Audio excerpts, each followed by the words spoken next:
Geography special की इस class में आपका स्वागत है। जय हिंद। आज हम भारत के भौतिक स्वरूपों की एक बहुत ही दिलचस्प पड़ताल करेंगे। बिल्कुल हमारे पास जो स्रोत हैं वो प्रतियोगी परीक्षाओं के नोट्स जैसे हैं। लेकिन हमारा मकसद सिर्फ तथ्यों को रटना नहीं है। नहीं, बिल्कुल नहीं। हम उनके पीछे की कहानी को समझने की कोशिश करेंगे। तो चलिए भारत के भूगोल की इस दुनिया में गोता लगाते हैं। जी। तो भारत को भूवैज्ञानिक संरचना के आधार पर 6 मुख्य भागों में बांटा गया है। हाँ, 6 भाग। और ये वर्गीकरण हमें भारत की जमीन की कहानी बताता है ना? सही कहा। मतलब कैसे कुछ हिस्से करोड़ों साल पुराने और एकदम स्थिर हैं, तो वहीं कुछ हिस्से आज भी बन रहे हैं और भूवैज्ञानिक रूप से बहुत सक्रिय भी हैं। बिल्कुल। तो शुरुआत करते हैं सबसे ऊंचे और सबसे नए हिस्से से, महान हिमालय पर्वत श्रृंखला। हाँ, हिमालय। स्रोत बताते हैं कि ये नवीन वलित पर्वत हैं। नवीन या युवा, मतलब एक पहाड़ के लिए इस शब्द का क्या मतलब है? ये कितने युवा हैं? ये एक बहुत अच्छा सवाल है। देखिए, भूविज्ञान में युवा का मतलब होता है कुछ करोड़ साल। अच्छा।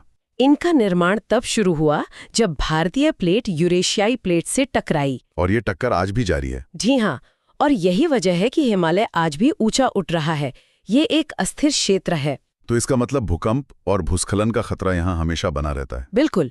ऊंची चोटियां, गहरी घाटियां और भूकंप का खतरा, ये सब हिमालय के युवा होने के ही लक्षण हैं। चलिए अब इसके विभाजन को देखते हैं। उत्तर से दक्षिण की ओर सबसे पहले आता है ट्रांस हिमालय। हाँ, ट्रांस हिमालय। इसमें काराकोरम, लद्दाख और जास्कर जैसी श्रेणियां हैं। तो यहाँ से हमारा पहला प्रश्न, काराकोरम रेंज हिमालय के किस हिस्से में है? इसका सीधा सा जवाब है ट्रांस हिमालय। बिल्कुल। ट्रांस हिमालय के बाद आता है हिमाद्री या वृहद हिमालय। हिमाद्री यानी बर्फ का घर। इसकी औसत ऊंचाई ही 6000 मीटर है। 6000 मीटर? जी, इसीलिए ये हमेशा बर्फ से ढका रहता है और हमारी गंगा, यमुना जैसी 12 मासी नदियां यहीं से निकलती हैं। तो अगला सवाल इसी से जुड़ा है। 12 मासी नदियां मुख्य रूप से कहां से निकलती हैं? इसका उत्तर है हिमाद्री। हिमाद्री के दक्षिण में है हिमाचल या लघु हिमालय। हाँ, ये अपनी खूबसूरत घाटियों और हिल स्टेशंस के लिए मशहूर है, जैसे कश्मीर, कांगड़ा, शिमला। तो एक और सवाल, शिमला किस हिमालयी श्रेणी में स्थित है? ये हिमाचल श्रेणी में है। सही है। और सबसे आखिर में सबसे बाहरी हिस्सा है शिवालिक रेंज। शिवालिक, जो हिमालय की सबसे कम ऊंची श्रेणी है। और कहते हैं कि ये असंगठित अवसादों से बनी है। जी, मतलब ये एक तरह से नदियों द्वारा लाए गए मलबे के ढेर से बनी है। ये बहुत स्थिर नहीं है, इसीलिए यहाँ भूस्खलन बहुत आम है। बिल्कुल। तो यहाँ से एक प्रश्न बनता है कि शिवालिक श्रेणी किससे बनी है? और इसका जवाब होगा ढीले या असंगठित अवसादों से। सही। और पूर्वोत्तर भारत में जो हिमालय का विस्तार है उसे पूर्वांचल कहते हैं, जिसमें पटकाई, नागा और मिजो पहाड़ियां आती हैं। जी हाँ। ठीक है, तो अब पहाड़ों से उतरकर मैदानों की ओर आते हैं। हाँ, उत्तरी मैदान। इनका निर्माण सिंधु, गंगा और ब्रह्मपुत्र, इन 3 बड़ी नदी प्रणालियों ने किया है। बिल्कुल। इन नदियों ने करोड़ों सालों में जो जलोढ़ मिट्टी या गाद लाकर जमा की है, उसी से ये विशाल मैदान बने हैं। और ये भारत का सबसे उपजाऊ और सबसे घनी आबादी वाला क्षेत्र है। इसी को भारत का अन्न का कटोरा भी कहते हैं। हमारी खाद्य सुरक्षा इसी पर निर्भर करती है। इन मैदानों को भी 4 हिस्सों में बांटा गया है, भाबर, तराई, बांगर और खादर। जी, और चारों में बहुत अंतर है। भाबर वो पथरीला इलाका है जहां नदियां पत्थरों के नीचे गायब हो जाती हैं। हाँ, और फिर तराई में वो फिर से सतह पर आ जाती हैं, जिससे एक दलदली क्षेत्र बनता है। और बांगर और खादर, ये पुरानी और नई जलोढ़ मिट्टी वाले क्षेत्र हैं, है ना? बिल्कुल। बांगर पुरानी जलोढ़ है जो कम उपजाऊ होती है। और खादर नदी के पास वाला इलाका है जहां हर साल बाढ़ आती है। अच्छा। और बाढ़ अपने साथ पोषक तत्वों से भरपूर नई मिट्टी की परत बिछा जाती है। तो इसका मतलब खादर सबसे ज्यादा उपजाऊ हुआ। जी हाँ। तो सवाल ये है कि उत्तरी मैदानों का सबसे उपजाऊ हिस्सा कौन सा है? और जवाब है खादर। बिल्कुल।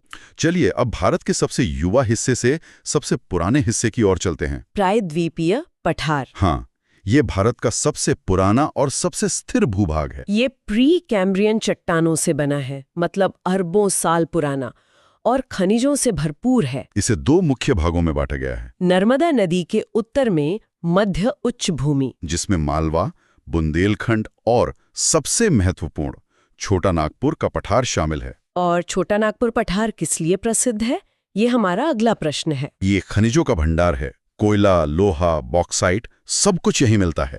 सही। और नर्मदा के दक्षिण में है दक्कन का पठार, जो लावा से बना है। और इसके दोनों तरफ है पश्चिमी घाट और पूर्वी घाट। जी, और इनमें एक बहुत दिलचस्प अंतर है। क्या?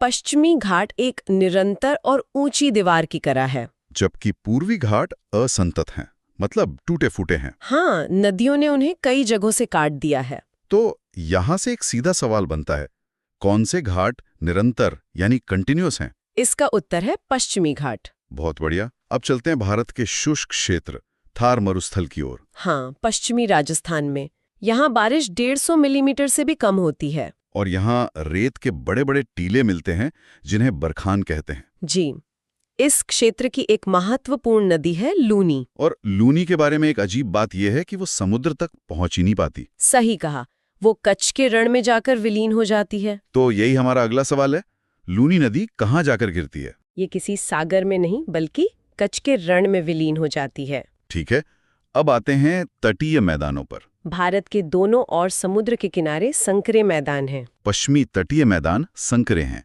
जी, और यहाँ की नदियाँ छोटी और तेज बहने वाली हैं, इसलिए वो डेल्टा नहीं बनाती। जबकि पूर्वी तटीय मैदान चौड़े हैं।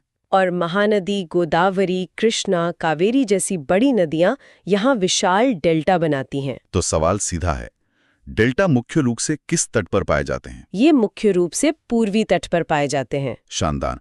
अब अपने सफर के आखिरी पड़ाव पर चलते हैं, भारत के द्वीप समूह। हमारे पास 2 मुख्य द्वीप समूह हैं। बंगाल की खाड़ी में अंडमान और निकोबार द्वीप समूह, जो ज्वालामुखी विस्फोट से बने हैं। और भारत का एकमात्र सक्रिय ज्वालामुखी बैरन द्वीप यही है। जी, बिल्कुल। और दूसरी तरफ अरब सागर में है लक्षद्वीप, जिसका निर्माण प्रवाल यानी कोरल से हुआ है। ये छोटे छोटे समुद्री जीवों के कंकाल होते हैं ना? हाँ, तो हमारा अंतिम प्रश्न, लक्षद्वीप द्वीप किस प्रकार के हैं? और इसका जवाब है, ये प्रवाल मूल के हैं। बिल्कुल सही। चलिए, तो अब तक चर्चा किए गए मुख्य तथ्यों को जल्दी से दोहराते हैं। ठीक है।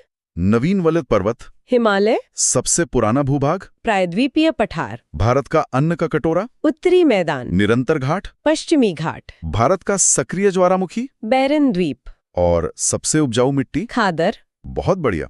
ये ध्यान रखना जरूरी है कि परीक्षाओं में अक्सर ऐसे ही सीधे तथ्यात्मक प्रश्न पूछे जाते हैं। जी, जो मानचित्र और इन एक पंक्ति वाले तथ्यों पर ही आधारित होते हैं। आज हमने भारत की अविश्वसनीय भौगोलिक विविधता की सतह को खंगाला है। हमने देखा कि कैसे करोड़ों वर्षों के भूवैज्ञानिक परिवर्तनों ने उस भूमि को आकार दिया है जिसे आज हम अपना घर कहते हैं। बिल्कुल। जाते जाते एक विचार छोड़ जाते हैं। हमने भारत के स्थिर और अस्थिर भूभागों के बारे में बात की। सोचने वाली बात यह है कि भविष्य में भूगर्भीय हलचल और जलवायु परिवर्तन, ये दोनों ताकतें मिलकर ये दोनों ताकतें मिलकर इन परिदृश्यों को और कैसे बदल सकती हैं? ये एक बहुत गहरा सवाल है। जय हिंद। जय हिंद, जय भारत। जय हिंद दोस्तों। आज हम एक सफर पर निकलने वाले हैं, एक ऐसा सफर जो भारत की कह सकते हैं धमनियों से होकर गुजरेगा। हम बात करने वाले हैं भारत की नदी प्रणालियों की, यानी रिवर सिस्टम्स की। हमारे पास जो स्रोत हैं वो प्रतियोगी परीक्षाओं के लिए तैयार किए गए नोट्स जैसे हैं। बिल्कुल। मतलब तथ्यों और आंकड़ों से भरे हुए। तो हमारा काम है इन तथ्यों के पीछे की कहानी को समझना। सही। और अगर हम इनके पीछे का पैटर्न समझ लें तो ये तथ्य अपने आप याद रह जाएंगे। तो आज हम हिमालय की ऊंची चोटियों से शुरू करेंगे, जहां सिंधु, गंगा और ब्रह्मपुत्र जैसी विशाल नदियां जन्म लेती हैं। और फिर उनके साथ बहते हुए हम दक्षिण के पठार तक पहुंचेंगे। लेकिन इस सफर को शुरू करने से पहले कुछ बहुत ही बुनियादी बातें, जैसे ये दाएं किनारे और बाएं किनारे की सहायक नदियां क्या होती हैं? हाँ, ये अक्सर लोगों को कंफ्यूज करता है। बहुत। हाँ, इसे ऐसे समझिए कि आप नदी के साथ साथ उसी की दिशा में चल रहे हैं। ठीक है। तो आपके दाहिने हाथ की तरफ से जो भी नदी आकर मिलेगी वो हुई दाएं किनारे की सहायक नदी, और जो बाएं हाथ की तरफ से वो बाएं किनारे की। बस इतना ही आसान है। बढ़िया। और एक और जरूरी फर्क है ना, हिमालय की नदियों और दक्षिण भारत की नदियों में। हाँ, और ये सबसे बुनियादी फर्क है। हिमालय की नदियां ग्लेशियर से निकलती हैं, मतलब बर्फ के पिघलने से। तो उनमें साल भर पानी रहता है। बिल्कुल, उन्हें हम बारहमासी या पेरेनियल कहते हैं। और दक्षिण की नदियां? वो ज्यादातर बारिश पर निर्भर है, मॉनसून में उफान पर और गर्मी में कभी कभी बस एक पतली धार। इसलिए उन्हें मौसमी कहते हैं। ठीक है, तो अब हमारा नक्शा तैयार है। चलिए सफर शुरू करते हैं। सबसे पहले सिंधु नदी प्रणाली। सिंधु, जिसके पुराने नाम इंडस पर ही इंडिया नाम पड़ा, ये तिब्बत में मानसरोवर झील के पास से निकलती है और भारत में लद्दाख से प्रवेश करती है। हाँ, एक बहुत ही सुंदर ऊंचे पहाड़ी इलाके से, और फिर पाकिस्तान होते हुए अरब सागर में मिल जाती है। इसकी सहायक नदियां, इनको याद रखने का कोई आसान तरीका है? देखिए, इसकी जो सबसे महत्वपूर्ण सहायक नदियां हैं, वो बाएं किनारे से मिलती हैं। ये वही 5 नदियां हैं जिनके नाम पर पंजाब का नाम पड़ा। 5 नदियों की भूमि। जी, झेलम, चिनाब, रावी, ब्यास और सतलज। इन्हें याद रखने के लिए कोड भी है शायद, JCRBS। हाँ, JCRBS, उत्तर से दक्षिण के क्रम में। झेलम, चिनाब, रावी, ब्यास, सतलज। ये तो आसान है। और दाएं किनारे से? दाएं किनारे से भी श्योक, गिलगिट जैसी नदियां हैं, पर मुख्य प्रणाली इन्हीं 5 से बनती है। जैसा कि हमारे स्रोतों में एक पुराना सवाल भी है कि सतलज और ब्यास किसकी सहायक नदियां हैं? तो जवाब है सिंधु। बिल्कुल। ठीक है, तो सिंधु से अब हम थोड़ा पूर्व की ओर चलते हैं, उस नदी की ओर जिसे भारत की जीवन रेखा कहा जाता है, गंगा। गंगा, ये सिर्फ एक नदी नहीं है, ये तो भारत की पहचान है। इसका सफर शुरू होता है गंगोत्री ग्लेशियर से। पर वहां इसे गंगा नहीं कहते हैं ना? नहीं, असल में वहां इसे भागीरथी के नाम से जाना जाता है। देवप्रयाग में जब अलकनंदा इसमें मिलती है, तब इसका नाम गंगा पड़ता है। अच्छा, और ये भारत की सबसे लंबी नदी है, लेकिन इसकी सबसे बड़ी खासियत क्या है? इसकी सबसे बड़ी खासियत है वो विशाल और उपजाऊ मैदान जो ये और इसकी सहायक नदियां मिलकर बनाती हैं। मतलब उत्तर भारत का मैदान? हाँ, आप सोचिए, देश की 40% से ज्यादा आबादी इसी मैदान में रहती है। वाह! ये मैदान इन्हीं नदियों द्वारा लाई गई उपजाऊ मिट्टी, जिसे जलोढ़ मिट्टी या अलूवियम कहते हैं, से बने हैं। तो ये नदियां सिर्फ पानी नहीं बल्कि समृद्धि भी बहाकर लाती हैं। बिल्कुल। इसकी सहायक नदियों का जाल तो बहुत बड़ा है। बहुत बड़ा। अगर हम बाएं किनारे से देखें तो रामगंगा, घाघरा, गंडक और कोसी जैसी नदियां हैं। एक मिनट, कोसी, ये नाम सुनते ही बिहार का शोक याद आता है। स्रोतों में भी इसका जिक्र है, पर इसे ऐसा क्यों कहते हैं? बहुत अच्छा सवाल है। देखिए, कोसी नदी हिमालय से अपने साथ भारी मात्रा में सिल्ट यानी गाद लेकर आती है। जब वो मैदान में पहुंचती है तो उसकी गति धीमी हो जाती है और वो उस गाद को अपने ही रास्ते में जमा करने लगती है। तो उसका रास्ता रुक जाता है। सही। और फिर नदी को मजबूरन अपना रास्ता बदलना पड़ता है। हर साल थोड़ा बहुत रास्ता बदलने से बिहार में भयानक बाढ़ आती है। इसी वजह से इसे शोक कहते हैं। अच्छा, तो ये इसकी विनाशकारी शक्ति की वजह से है। और गंगा में दाएं किनारे से मिलने वाली सबसे बड़ी और सबसे महत्वपूर्ण नदी है यमुना। इसके अलावा सोन और टोन्स भी हैं, पर यमुना तो अपने आप में ही एक पूरी नदी प्रणाली है। तो क्या ये कहना सही होगा कि गंगा प्रणाली असल में 2 बड़ी प्रणालियों का संगम है? बिल्कुल सही। आप इसे ऐसे देख सकते हैं कि यमुना गंगा के समानांतर बहती एक और महान नदी है जो आखिरकार प्रयागराज में आके गंगा से मिल जाती है। और यमुना की भी अपनी सहायक नदियां हैं। हाँ, और वो भी बहुत महत्वपूर्ण है। चंबल, बेतवा, केन, ये सब मध्य भारत के पठार से निकलकर यमुना में मिलती हैं। तो ये तो एक विशाल पेड़ की तरह हो गया। बिल्कुल, एक मुख्य तना, उससे निकलती बड़ी शाखाएं और फिर उन शाखाओं से निकलती छोटी छोटी टहनियां। वाह! तो सिंधु से गंगा। अब और पूर्व में चलें तो हमारी मुलाकात होती है ब्रह्मपुत्र से, एक ऐसी नदी जिसके कई नाम हैं। ब्रह्मपुत्र वाकई में एक अनोखी नदी है। इसका जन्म भी तिब्बत में मानसरोवर के पास ही होता है। सिंधु के पास ही? हाँ, ज्यादा दूर नहीं। लेकिन यह सिंधु के ठीक विपरीत पूर्व की ओर बहना शुरू करती है। एक बात जो मुझे हमेशा हैरान करती है वो है इसके नाम। तिब्बत में सांगपो, भारत में घुसते ही दिहांग, फिर ब्रह्मपुत्र। ऐसा क्यों? ये दिखाता है कि नदी सिर्फ पानी नहीं, संस्कृति का भी प्रवाह है। तिब्बत में जहाँ ये एक शांत ठंडे रेगिस्तान से गुजरती है, इसका नाम है सांगपो, जिसका मतलब है शोधक या प्यूरिफायर। अच्छा। फिर जब ये हिमालय को काट कर भारत में प्रवेश करती है तो अरुणाचल के लोग इसे दिहांग कहते हैं, और जब ये असम के चौड़े मैदानों में उतरकर विशाल हो जाती है तब इसे ब्रह्मपुत्र यानी ब्रह्मा का पुत्र कहा जाता है। मतलब हर इलाका उसे अपनी पहचान दे देता है। बिल्कुल। इसके मुख्य सहायक नदियां दिबांग और लोहित हैं बाएं किनारे से, और सुबनसिरी और मानस दाएं किनारे से। तो ये तो हुई हिमालय की नदियां। अब अगर हम दक्षिण की तरफ चलें तो वहां की कहानी बिल्कुल अलग है। बिल्कुल। अब हम उन नदियों की बात करेंगे जो पूरी तरह मॉनसून पर निर्भर हैं। इन्हें हम दो बड़े समूहों में बांट सकते हैं। कौन कौन से? एक वो जो पूर्व की ओर बहकर बंगाल की खाड़ी में गिरती हैं, और दूसरी वो जो पश्चिम की ओर बहकर अरब सागर में। चलिए पहले पूर्व की ओर बहने वाली नदियों को देखते हैं। इनमें सबसे बड़ी कौन सी है? इनमें सबसे प्रमुख है गोदावरी। ये प्रायद्वीपीय भारत की सबसे लंबी नदी है। और इसे दक्षिण गंगा भी कहते हैं, है ना? हाँ, इसकी लंबाई और विस्तार के कारण इसे दक्षिण गंगा का दर्जा दिया गया है।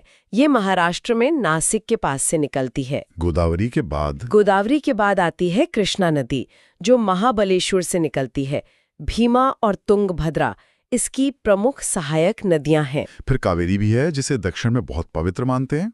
जी, कावेरी कर्नाटक के ब्रह्मगिरी पहाड़ियों से निकलती है और इसका नाम अक्सर कर्नाटक और तमिलनाडु के बीच पानी के बंटवारे को लेकर खबरों में रहता है। हाँ, सही कहा। और एक और नाम है महानदी, जो छत्तीसगढ़ से निकलती है और जिस पर भारत का सबसे लंबा बांध हीराकुंड बांध बना है। तो गोदावरी, कृष्णा, महानदी, कावेरी ये सब बंगाल की खाड़ी में गिरती हैं। अब उन नदियों की बात करते हैं जो उल्टी दिशा में बहती हैं, पश्चिम की ओर। नर्मदा और तापी। यहाँ एक सवाल उठता है, जब दक्षिण का ज्यादातर पठार पूर्व की ओर झुका है तो ये नदियां पश्चिम की ओर क्यों बहती हैं? ये भूगोल का एक बहुत ही दिलचस्प सवाल है। इसका कारण ये है कि नर्मदा एक भ्रंश घाटी यानी रिफ्ट वैली में बहती है। भ्रंश घाटी ये क्या होती है? आप इसे ऐसे समझिए कि जमीन का एक हिस्सा नीचे धंस गया और उसके दोनों तरफ की जमीन ऊपर उठ गई। एक दरार जैसी बन गई। बिल्कुल, एक लंबी गहरी दरार जैसी घाटी। नर्मदा को बहने के लिए यही रास्ता मिल गया, जिसका ढलान पश्चिम की ओर है। अच्छा, तो इसे एक बना बनाया हाईवे मिल गया है जो पश्चिम की ओर जाता है। हाँ, कह सकते हैं। ये विंध्य और सतपुड़ा पर्वतों के बीच बहती है। इसका उद्गम अमरकंटक से होता है। और तापी भी सतपुड़ा के दक्षिण से निकलकर इसके समानांतर ही बहती है और अरब सागर में मिल जाती है। यहाँ एक और बात आती है। स्रोतों में लिखा है कि पूर्व की ओर बहने वाली नदियां डेल्टा बनाती हैं और पश्चिम वाली एस्चुरी। इनमें क्या फर्क है? ये बहुत अच्छा सवाल है।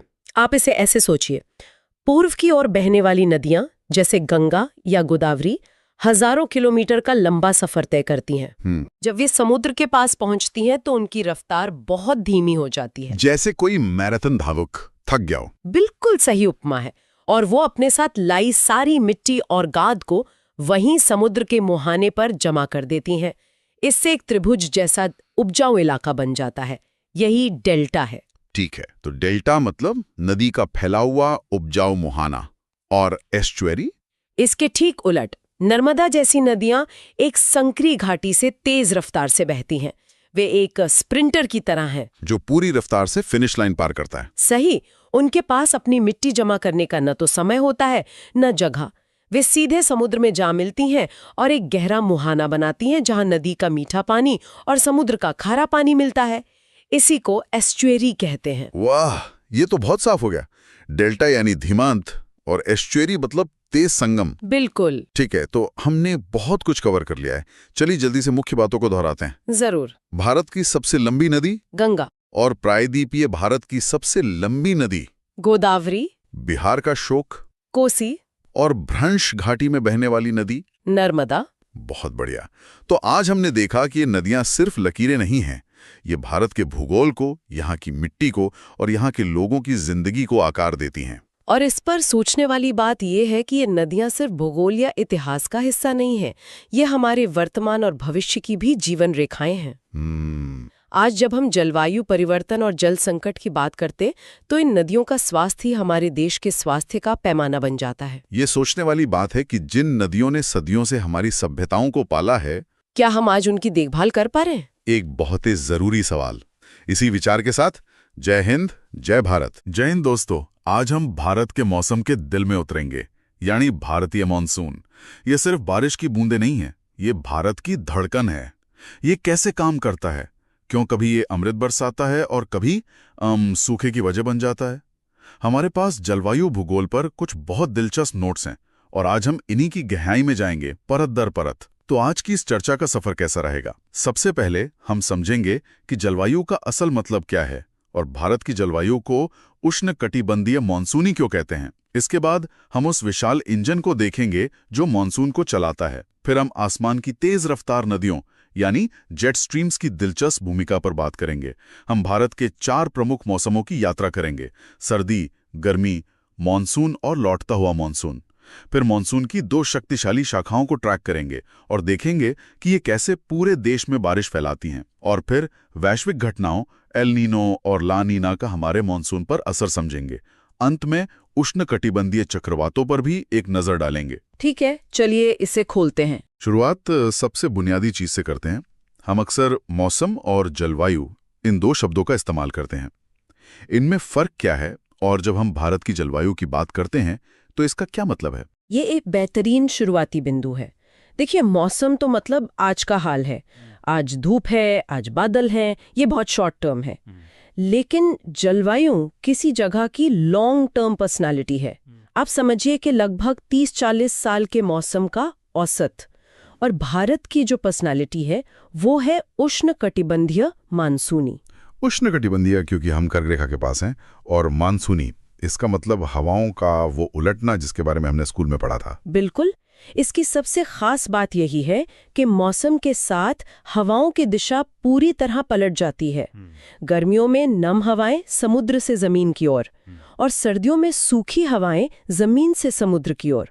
ये कोई छोटा मोटा बदलाव नहीं है, ये पूरे उपमहाद्वीप के मौसम का एक तरह से स्विच ओवर है। अच्छा, तो यहाँ से बात असल में दिलचस्प हो जाती है।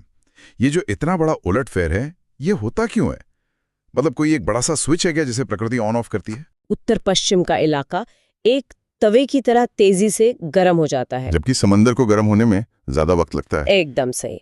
समुद्र एक विशालकाय पतीले की तरह है जो धीरे धीरे गर्म होता है। अब जब जमीन भयंकर गर्म होती है तो उसके ऊपर की हवा भी गर्म होकर हल्की हो जाती है और ऊपर उठ जाती है। इससे वहां हवा का दबाव बहुत कम हो जाता है, मतलब एक लो प्रेशर एरिया बन जाता है। तो ये उत्तर भारत में बना लो प्रेशर एरिया एक विशाल वैक्यूम क्लीनर की तरह काम करता है। बिल्कुल सही शब्द। ये एक प्राकृतिक वैक्यूम क्लीनर है जो हिंद महासागर के ऊपर मौजूद ठंडी, नमी से भरी, हाई प्रेशर वाली हवाओं को अपनी ओर पूरी ताकत से खींचता है। और जब ये हवाएं हजारों किलोमीटर का सफर तय करके भारत पहुंचती हैं, तो बस यही दक्षिण पश्चिम मानसून कहलाता है। आपने जेट स्ट्रीम का जिक्र किया था। ये तो वायुमंडल में बहुत ऊंचाई पर बहने वाली तेज हवाएं होती हैं। हाँ। ये किसी हवाई हाईवे की तरह। बिल्कुल। ये जमीन पर हमारे मौसम को कैसे प्रभावित कर सकती है? ये वायुमंडल की सुपर हाईवे ही है और इनका असर बहुत गहरा होता है। भारत के मौसम की कहानी में 2 जेट स्ट्रीम्स बहुत अहम किरदार निभाते हैं। पहली है सब ट्रॉपिकल वेस्टर्ली जेट जो पश्चिम से पूर्व की ओर बहती है। सर्दियों में ये हिमालय के दक्षिण में खिसक आती है। और ये अपने साथ कुछ लाती है? हाँ, ये अपने साथ भूमध्य सागर यानी मेडिटेरेनियन सी से नमी लेकर आती है। इसी को हम पश्चिमी विक्षोभ या वेस्टर्न डिस्टर्बेंसेस कहते हैं। पंजाब, हरियाणा, दिल्ली में सर्दियों में जो हल्की फुल्की बारिश होती है ना, वो इसी जेट स्ट्रीम की देन है। एक मिनट, ये तो कमाल है। मतलब जो गेहूं की रोटी हम सर्दियों में खाते हैं, उसकी कहानी सिर्फ पंजाब के खेतों में नहीं, बल्कि हजारों किलोमीटर दूर भूमध्य सागर में शुरू होती है। क्या बेहतरीन कनेक्शन बनाया है। बिल्कुल यही होता है। बिना इस पश्चिमी विक्षोभ के उत्तर भारत का पूरा कृषि कैलेंडर ही बदल जाएगा। ये रबी की फसलों के लिए अमृत है। अब आती है दूसरी jet stream, tropical easterly jet. ये गर्मियों में विकसित होती है और ये वेस्टर्ली जेट के ठीक उल्टी दिशा में चलती है। जी, जैसे ही गर्मियां बढ़ती हैं, वेस्टर्ली जेट कमजोर पड़कर हिमालय के उत्तर में खिसक जाती है। उसके जाते ही ट्रॉपिकल ईस्टर्ली जेट के लिए जगह बन जाती है। ये जेट स्ट्रीम दक्षिण पश्चिम मानसून को भारत की ओर धकेलने में मदद करती है और माना जाता है कि जून की शुरुआत में जो मानसून प्रस्फोट होता है, जिसमें अचानक तेज बारिश शुरू हो जाती है, उसके पीछे इसी का हाथ है। तो एक जेट स्ट्रीम सर्दियों की बारिश लाती है और दूसरी गर्मियों के मानसून को ताकत देती है। इसका मतलब ये हुआ कि इन सब कारकों से भारत में एक सालाना लय, एक रिदम तैयार होती है 4 बिल्कुल अलग मौसमों की। बिल्कुल। पहला है शीत ऋतु, दिसंबर से फरवरी तक। आसमान साफ, मौसम ठंडा और खुशनुमा। और जैसा हमने अभी बात की, इस मौसम की खास घटना है पश्चिमी विक्षोभ। और फिर मार्च आते आते सब कुछ बदलने लगता है। हाँ, फिर आती है ग्रीष्म ऋतु। मार्च से मई तक तापमान तेजी से बढ़ता है और उत्तर पश्चिम भारत में वो लो प्रेशर का वैक्यूम क्लीनर बनना शुरू हो जाता है। इस मौसम की पहचान है लू। उत्तर भारत में चलने वाली वो झुलसा देने वाली गर्म और सूखी हवाएं। और इसी समय पूर्वी भारत में, खासकर पश्चिम बंगाल में, गरज के साथ जो तूफानी बारिश होती है उसे काल बैसाखी कहते हैं ना? जी, क्योंकि ये बैसाख के महीने में काल बनकर आती है और कभी-कभी काफी विनाशकारी भी होती है। और फिर वो लम्हा आता है जिसका पूरे देश को इंतजार रहता है, मॉनसून का आगमन। हाँ, जून से सितंबर तक दक्षिण पश्चिम मॉनसून, ये भारत की मुख्य वर्षा ऋतु है। देश की लगभग आप मानिए 75% बारिश इसी मौसम में होती है। ये सिर्फ मौसम नहीं है, ये भारत की अर्थव्यवस्था का आधार है, हमारी कृषि की जीवन रेखा है। और साल का अंत होता है इन हवाओं की घर वापसी से। सही कहा, मॉनसून की वापसी या उत्तर पूर्वी मानसून, जो अक्टूबर-नवंबर में होता है। अब हवा की दिशा पलट जाती है, उत्तर पूर्व से दक्षिण पश्चिम की ओर।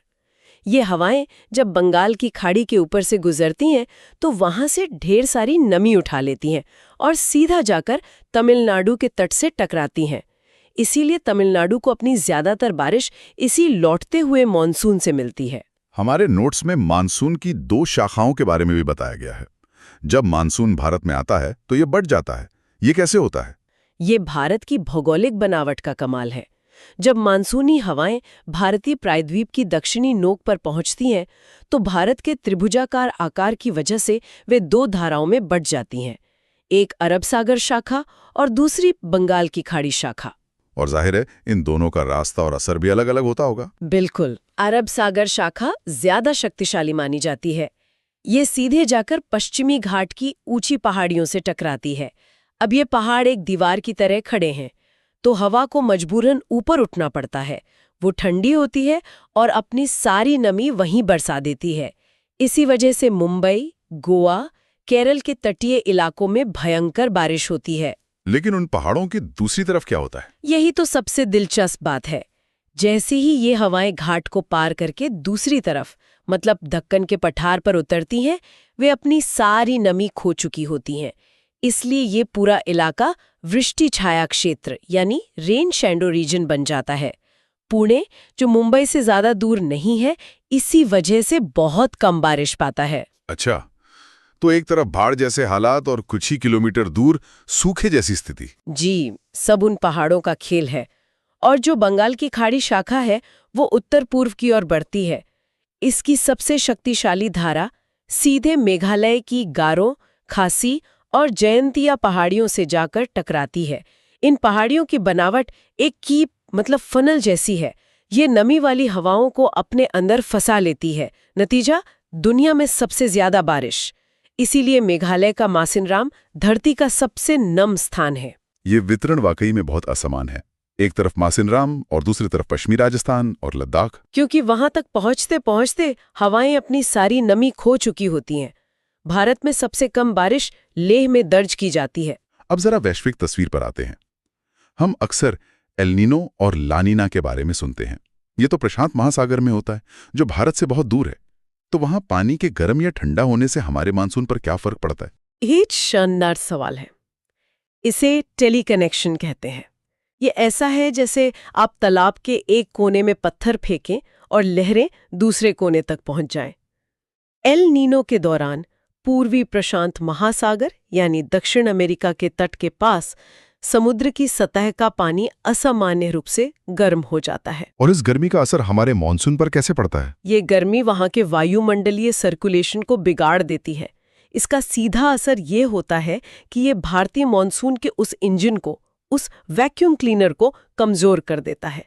नतीजा होता है भारत में बारिश में कमी और सूखे की बढ़ती आशंका। तो एल नीनो हमारे लिए अच्छा नहीं है, तो क्या ला नीना इसका उल्टा और हमारे लिए अच्छा है? बिल्कुल, ला नीना एल नीनो के ठीक विपरीत है। इसमें पूर्वी प्रशांत महासागर की सतह का पानी सामान्य से ज्यादा ठंडा हो जाता है। ये भारतीय मॉनसून के लिए एक बूस्टर की तरह काम करता है। यह हमारे मॉनसून सिस्टम को और मजबूत करता है, जिससे सामान्य से अधिक वर्षा होती है। हालांकि कभी कभी इसकी वजह से कुछ इलाकों में बाढ़ का खतरा भी बढ़ जाता है। और अंत में चक्रवातों पर आते हैं। हमारे स्रोत बताते हैं कि ये कब और कहाँ सबसे ज्यादा कहर बरपाते हैं। भारत में उष्णकटिबंधीय चक्रवात मुख्य रूप से बंगाल की खाड़ी में बनते हैं। इनके बनने के लिए 2 समय सबसे अनुकूल होते हैं। एक, मानसून आने से ठीक पहले यानी अप्रैल मई में, और दूसरा मानसून के जाने के बाद अक्टूबर नवंबर में। मानसून के दौरान क्यों नहीं? तब तो समुद्र में सबसे ज्यादा हलचल होती होगी। बहुत अच्छा सवाल है। मानसून के दौरान ऊपरी वायुमंडल में हवाएं बहुत तेजी से चलती हैं, जो चक्रवात के वर्टिकल स्ट्रक्चर को बनने ही नहीं देती, उसे बिखेर देती हैं। लेकिन मानसून से पहले और बाद में ये स्थितियां शांत होती हैं, जो चक्रवात को अपनी पूरी ताकत में आने का मौका देती हैं। ये भारत के पूर्वी तट, खासकर ओडिशा, आंध्र प्रदेश, पश्चिम बंगाल जैसे राज्यों को सबसे ज्यादा प्रभावित करते हैं। ठीक है, तो हमने एक लंबा सफर तय किया, जमीन और पानी के गर्म होने से बने उस विशाल इंजन से लेकर आसमान की सुपर हाईवे यानी जेट स्ट्रीम्स तक। चलिए एक नजर डालते हैं उन मुख्य बातों पर जो हमें याद रखनी चाहिए। जरूर, तेजी से दोहराते हैं। भारत की जलवायु है उष्णकटिबंधीय मानसूनी। मुख्य वर्षा ऋतु है दक्षिण पश्चिम मानसूनी। सर्दियों में उत्तर भारत में बारिश का कारण है पश्चिमी विक्षोभ। तमिलनाडु में बारिश का मुख्य स्रोत है उत्तर पूर्वी मानसून। लू है गर्मियों में चलने वाली गर्म और सूखी हवा। भारत में सर्वाधिक वर्षा वाला स्थान है मासिनराम, मेघालय। और एल नीनो का मतलब है कमजोर मानसून। इस पूरी चर्चा से एक बड़ा सवाल उभरता है, जो सीधे हमारे भविष्य से जुड़ा है। हाँ, हम जानते हैं कि जलवायु परिवर्तन वैश्विक मौसम प्रणालियों को बदल रहा है, और हम देख रहे हैं कि मौसम की चरम घटनाएं बढ़ रही हैं। ऐसे में ये सोचना बहुत जरूरी है कि मानसून के ये सदियों पुराने पैटर्न कैसे बदल सकते हैं। क्या इसके आने जाने का समय और अनिश्चित हो जाएगा? और इन बदलावों का भारत की कृषि, हमारी जल सुरक्षा और करोड़ों लोगों के जीवन पर क्या असर होगा? ये वो सवाल हैं जो आने वाले दशकों में हमारे लिए सबसे बड़ी चुनौती बनने वाला है। इस विचार के साथ आज की ये गहन चर्चा समाप्त होती है। जय हिंद, जय भारत। जय हिंद दोस्तों।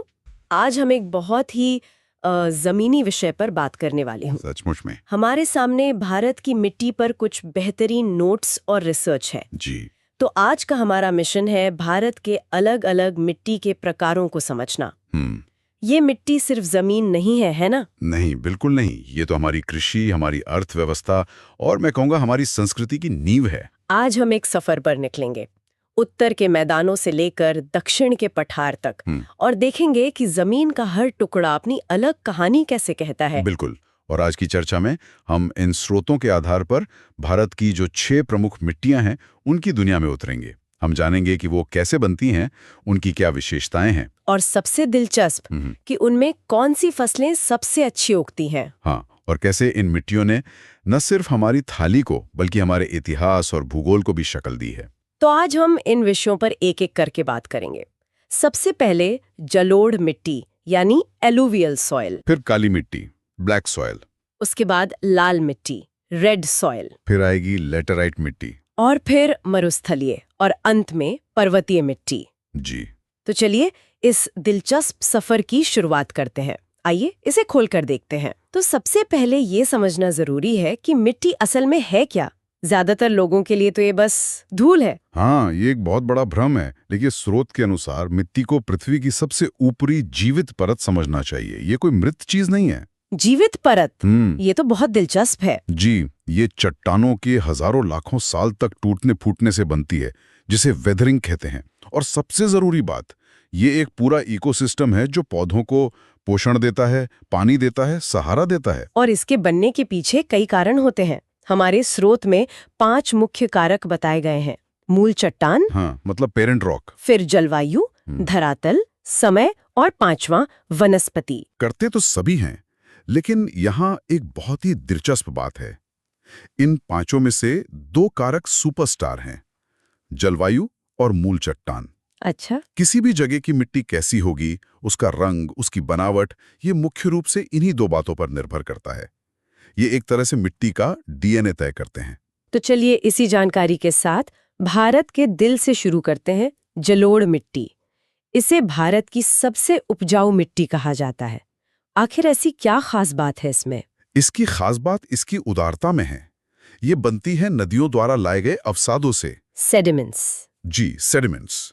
सोचिए, हिमालय से जो गंगा, यमुना, ब्रह्मपुत्र जैसी नदियां निकल रही हैं, वो हजारों सालों से पहाड़ों को काटकर जो बारीक गाद ला रही हैं, उसे मैदानों में बिछाती जा रही हैं। बिल्कुल। ये एक तरह से प्रकृति का दिया हुआ मुफ्त का खाद है। और पोषक तत्वों की बात करें तो इसमें पोटैश और चूना भरपूर होता है, लेकिन हाँ, नाइट्रोजन की थोड़ी कमी होती है। तो मतलब इसी मिट्टी की वजह से उत्तर भारत को भारत का अन्न भंडार कहते हैं? बिल्कुल। चावल, गेहूं, गन्ना, जूट, ये सारी फसलें जो हमारी अर्थव्यवस्था की रीढ़ हैं, वो इसी मिट्टी की देन है। और सिर्फ खेती ही नहीं, शायद सभ्यताएं भी। सही कहा। आप देखिए, सिंधु घाटी हो या गंगा के किनारे बसे साम्राज्य, सब इन्हीं उपजाऊ मैदानों में फले फूले। जहां उपजाऊ मिट्टी, वहीं बस्तियां बसती हैं। इसमें एक बात मैंने पढ़ी थी, बांगर और खादर, ये क्या है? ये बहुत अच्छा सवाल है। देखिए, बांगर असल में पुरानी जलोढ़ मिट्टी है। ये उन क्षेत्रों में मिलती है जहां अब नदी की बाढ़ का पानी नहीं पहुंचता। अच्छा, थोड़ी ऊंची जमीन पर। हाँ, वहीं खादर नई जलोढ़ मिट्टी है। ये नदी के पास के निचले इलाकों में मिलती है, जहां हर साल बाढ़ के साथ मिट्टी की एक ताजा परत बिछ जाती है। तो इसका मतलब खादर ज्यादा उपजाऊ हुई? कहीं ज्यादा। अगर जलोढ़ मिट्टी के बारे में एक बात याद रखनी हो तो ये है कि खादर हमेशा बांगर से बेहतर है। कमाल है। चलिए, अब इन उपजाऊ मैदानों से थोड़ा दक्षिण की ओर चलते हैं, दक्कन के पठार पर। सुना है वहां जमीन का रंग ही बदल जाता है। बिल्कुल। जैसे ही हम दक्कन के पठार में घुसते हैं, हमें गहरे काले रंग की मिट्टी मिलती है। इसे काली मिट्टी या रेगुर भी कहते हैं। और इसका ये काला रंग क्यों होता है? इसका गहरा काला रंग इसके बनने की प्रक्रिया से जुड़ा है। लाखों साल पहले इस क्षेत्र में ज्वालामुखी विस्फोट हुए थे। लावा से? जी। उसी लावे के ठंडे होकर जमने से बेसाल्ट चट्टानें बनी और उन्हीं चट्टानों के टूटने से ये मिट्टी बनी है। और इसकी सबसे बड़ी पहचान तो कपास से है। इसे कपास की मिट्टी भी कहते हैं ना? हाँ, और वो इसकी एक अद्भुत क्षमता के कारण। ये मिट्टी पानी को स्पंज की तरह सोख लेती है और फिर बहुत धीरे धीरे छोड़ती है। अच्छा, एक तरह की सेल्फ चार्जिंग बैटरी जैसी? क्या बात है, बिल्कुल सही कहा आपने। बारिश में चार्ज हो जाती है और फिर सूखे के महीनों में धीरे धीरे फसल को पानी देती रहती है। कपास को यही चाहिए होता। लेकिन एक मिनट, गर्मी में तो इसमें दरारें पड़ जाती हैं। मुझे लगा था वो तो फसल के लिए नुकसानदेह होता है। नहीं नहीं, यही तो इसका कमाल है। काली मिट्टी के मामले में ये दरारें एक वरदान है। वो कैसे? जब गर्मी में ये सूखती है तो इसमें गहरी दरारें पड़ जाती हैं। इन दरारों से हवा मिट्टी में बहुत गहराई तक पहुंचती है, उसे ऑक्सीजन मिलती है। इसे सेल्फ प्लोइंग या स्वतः जुताई भी कहते हैं। अरे वाह, मतलब प्रकृति खुद ही जुताई कर रही है। बिल्कुल। इसीलिए किसान पहली बारिश से पहले ही इसकी जुताई कर लेते हैं, क्योंकि बारिश के बाद ये चिपचिपी हो जाती है। तो इस मिट्टी ने तो पूरे पश्चिम भारत की अर्थव्यवस्था को शेकाल दी होगी। टेक्सटाइल मिलें, मुंबई का बंदरगाह। निश्चित रूप से। इन सब की नींव में कहीं ना कहीं ये काली मिट्टी ही है। चलिए, अब काले रंग से लाल रंग की तरफ चलते हैं। भारत के कई हिस्सों में, खासकर दक्षिण और पूर्व में, लाल मिट्टी मिलती है। इसका नाम ही इसकी पहचान है। पर ये लाल क्यों है? इसका लाल रंग है इसमें मौजूद आयरन ऑक्साइड के कारण। मतलब? जंग। हाँ, आप आम भाषा में जंग ही समझ लीजिए। जब पुरानी चट्टानों में मौजूद लोहे का ऑक्सीकरण होता है तो मिट्टी को ये लाल रंग मिलता है। और क्या ये जलोढ़ या काली मिट्टी जितनी उपजाऊ होती है? नहीं, उतनी तो नहीं। और इसकी पानी सोखने की क्षमता भी कम होती है। ये जल्दी सूख जाती है। तो अगर ये कम उपजाऊ है और पानी भी नहीं रोकती तो किसान इसमें क्या उगाते हैं? ये तो एक चुनौती हुई। बिल्कुल एक चुनौती है। और यही किसान का अनुभव काम आता है। वो इसमें ऐसी फसलें उगाते हैं जिन्हें बहुत ज्यादा पानी की जरूरत नहीं होती। जैसे कि? मोटे अनाज। सही पकड़ा आपने। बाजरा, रागी और इसके अलावा दालें और मूंगफली भी इसमें अच्छी होती हैं। थोड़ी बहुत सिंचाई और खाद की मदद से इसमें भी अच्छी पैदावार ली जा सकती है। ठीक है, अब एक ऐसी मिट्टी पर आते हैं जिसका नाम थोड़ा अलग है, लैटेराइट मिट्टी। ये कहाँ मिलती है? लैटेराइट मिट्टी की कहानी वो मौसम की मार की कहानी है। ये उन जगहों पर बनती है जहां बहुत ज्यादा बारिश और बहुत ज्यादा तापमान होता है। होता यह है कि मूसलाधार बारिश की वजह से मिट्टी के ऊपरी पोषक तत्व बहकर जमीन में बहुत नीचे चले जाते हैं। इस प्रक्रिया को लीचिंग कहते हैं। मतलब मिट्टी धुल जाती है एक तरह से। हाँ, और जो बचता है वो है आयरन और एल्यूमिनियम के ऑक्साइड। इसीलिए ये बहुत कम उपजाऊ होती है। अगर पोषक तत्व ही बह गए तो क्या ये मिट्टी किसी काम की नहीं है? सीधे तौर पर खेती के लिए नहीं, लेकिन इसकी एक खास खूबी है। इसका नाम लैटिन शब्द लेटर से बना है, जिसका मतलब होता है ईंट। ईंट? जी, क्योंकि सूखने पर ये पत्थर जैसी सख्त हो जाती है। घर बनाने के लिए ये एक पारंपरिक मटेरियल है। और जहां तक खेती की बात है, हाँ? सही मात्रा में खाद का इस्तेमाल करके इसे बागानी फसलों के लिए स्वर्ग बनाया जा सकता है। बागानी फसलें? हाँ। जैसे कि चाय, कॉफी। चाय, कॉफी और काजू। हाँ, आप देखिए, भारत के जो सबसे प्रसिद्ध चाय और कॉफी के बागान हैं, वो ज्यादातर इसी लेटराइट मिट्टी पर हैं। दिलचस्प है। चलिए, अब उस मिट्टी की बात करते हैं जो इसके ठीक उलट पर्यावरण में बनती है, यानी मरुस्थलीय मिट्टी। जैसा कि नाम से ही जाहिर है, रेगिस्तानी मिट्टी। इसकी बनावट रेतीली और झरझरी होती है, मतलब पानी इसमें रुकता ही नहीं। और ह्यूमस यानी जैविक पदार्थ? वो तो न के बराबर होता है। और एक बड़ी समस्या है खारापन। तेज गर्मी में वाष्पीकरण से जमीन के नीचे का नमक ऊपर सतह पर आ जाता है। तो क्या ऐसी रेतीली और खारी मिट्टी में खेती संभव है? बिना सिंचाई के तो लगभग असंभव है, लेकिन जहां पानी की सुविधा है, जैसे राजस्थान में इंदिरा गांधी नहर के आने से बदलाव आया है, वहां इसमें कुछ सूखा सहनशील फसलें उग सकती हैं। जैसे बाजरा और ग्वार? जी बिल्कुल, जिन्हें कम पानी की जरूरत होती है। ये मिट्टी मुख्य रूप से पश्चिमी राजस्थान और गुजरात के कुछ हिस्सों में मिलती है। और अब हमारे सफर की आखिरी मंजिल, पहाड़, पर्वतीय मिट्टी। ये मैदानी मिट्टी से तो बहुत अलग होती होगी। बहुत अलग। सबसे बड़ा अंतर तो ये है कि पहाड़ों की ढलानों पर मिट्टी की परत बहुत पतली होती है। लेकिन मैंने सुना है इसमें जैविक पदार्थ बहुत होता है। हाँ, ह्यूमस भरपूर होता है, क्योंकि घने जंगल होते हैं। पत्तियां टहनियां लगातार गिरकर मिट्टी में मिलती रहती हैं। तो ज्यादा जैविक पदार्थ का मतलब ज्यादा उर्वरकता? हमेशा नहीं। ह्यूमस की ज्यादा मात्रा और नमी के कारण ये मिट्टी सड़ने की प्रक्रिया से गुजरती है, जिससे ये अम्लीय मतलब एसिडिक हो जाती है। अच्छा, और ये अम्लीय प्रकृति ही इसे कुछ खास फसलों के लिए सही बनाती है? बिल्कुल। जैसे कि चाय, कॉफी और मसाले। आपने बिल्कुल सही पकड़ा। ये मिट्टी चाय, कॉफी और मसालों की खेती के लिए सर्वश्रेष्ठ है। इसीलिए दार्जिलिंग, असम, नीलगिरी ये सब इतने प्रसिद्ध हैं। वाह, ये तो 6 अलग-अलग दुनियाओं की सैर जैसा था। चलिए, श्रोताओं के लिए एक त्वरित पुनरीक्षण हो जाए, है ना? हाँ, जरूर। ये एक अच्छा विचार है। तो मुख्य बातों को मिलाते हैं। सबसे पहले जलोढ़ मिट्टी, नदियों का तोहफा, सबसे उपजाऊ, गेहूं चावल का घर। फिर काली मिट्टी, ज्वालामुखी से बनी, कपास की दोस्त, नमी सोखने की क्षमता।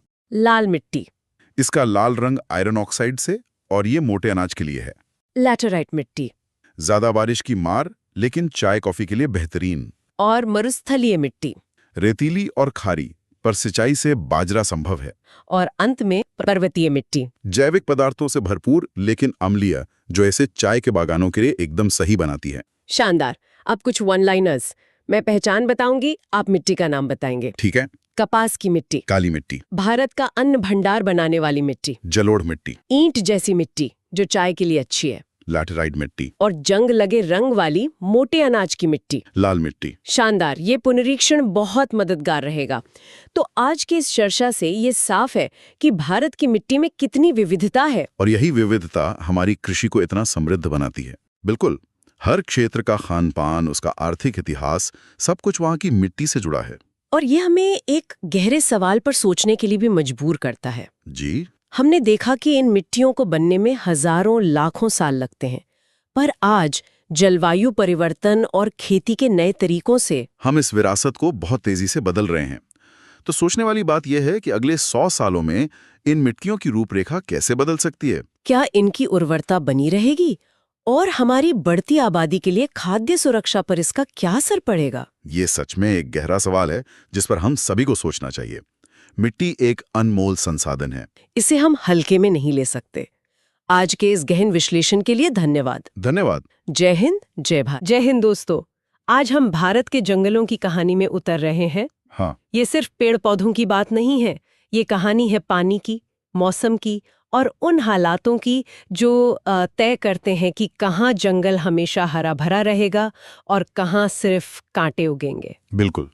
हमारे पास जो स्रोत हैं वो भारत की कुदरती बनावट की एक शानदार तस्वीर पेश करते हैं। और इस कहानी को समझने के लिए सबसे पहले ये जानना जरूरी है कि प्राकृतिक वनस्पति आखिर है क्या। सही। सीधे शब्दों में कहें तो ये वो पेड़ पौधे हैं जो बिना किसी इंसानी मदद के अपने आप उगते हैं।